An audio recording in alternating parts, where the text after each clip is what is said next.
నమస్తే welcome to Sakshi sports నేను మీ కృష్ణబాల Indian premier లీగ్లోని impact ప్లేయర్ల నిబంధన ఇప్పటికీ చర్చనీయాంశంగానే ఉంది పలువురు క్రికెటర్లు కోచ్లు దీనికి వ్యతిరేకంగా తమ వైఖరిని స్పష్టం చేస్తున్నారు 2026 సీజన్ ప్రారంభమైనప్పటి నుంచి దీనిపై రచ్చ కొనసాగుతుంది అంతర్జాతీయ క్రికెట్లో ఇలాంటి నిబంధన లేదు కాబట్టి ఐపీఎల్లోనూ తీసేయాలని చాలామంది డిమాండ్ చేస్తున్నారు అయినప్పటికీ భారత క్రికెట్ నియంత్రణ మండలి ఈ నిబంధనను తొలగించే ఆలోచన చేయడం లేదు ఈ నేపథ్యంలో ఈ అంశంపై తాజాగా ఓ వార్త వెలుగులోకి వచ్చింది నేను ఇంపాక్ట్ ప్లేయర్గా ఆడాల్సి వస్తే క్రికెట్కే రిటైర్మెంట్ ఇస్తాను అని కోహ్లీ గతంలో అన్నట్లు అతని టీమ్మేట్ స్వస్తిక్ చికారా ఓ ఇంటర్వ్యూలో వెల్లడించాడు కానీ బుధవారం లక్నో సూపర్ జైంట్స్తో జరిగిన మ్యాచ్లో కోహ్లీ అనూహ్యంగా అదే ఇంపాక్ట్ ప్లేయర్ రూల్ని ఉపయోగించుకోవడం విశేషంగా మారింది స్వస్తిక్ చికారా దీనిపై లాస్ట్ ఇయర్ మాట్లాడాడు తాను క్రికెట్ ఆడినంత కాలం పూర్తి ఫిట్నెస్తోనే ఆడతానని ఇంపాక్ట్ ప్లేయర్గా మాత్రం ఆడనని విరాట్ భయ్యా చెప్పారన్నాడు సింహంలా బరిలోకి దిగి 20 ఓవర్లు ఫీల్డింగ్ చేసి ఆపై బ్యాటింగ్ చేస్తానన్నాడు ఏ రోజైతే తాను ఇంపాక్ట్ ప్లేయర్గా ఆడాల్సిన పరిస్థితి వస్తుందో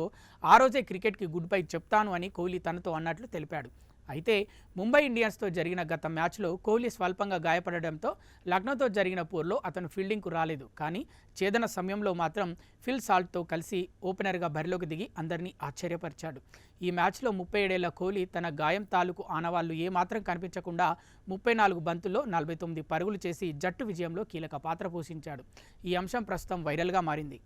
సాక్షి టీవీ ప్రసారాలను నిలిపివేయడం చట్టరీత్యా నేరం సాక్షి టీవీ ప్రసారాల కోసం మీ స్థానిక కేబుల్ ఆపరేటర్ని వెంటనే సంప్రదించండి. డిటిహెచ్లో ఇంటర్నెట్లో కూడా సాక్షి టీవీ ప్రసారాలను వీక్షించవచ్చు.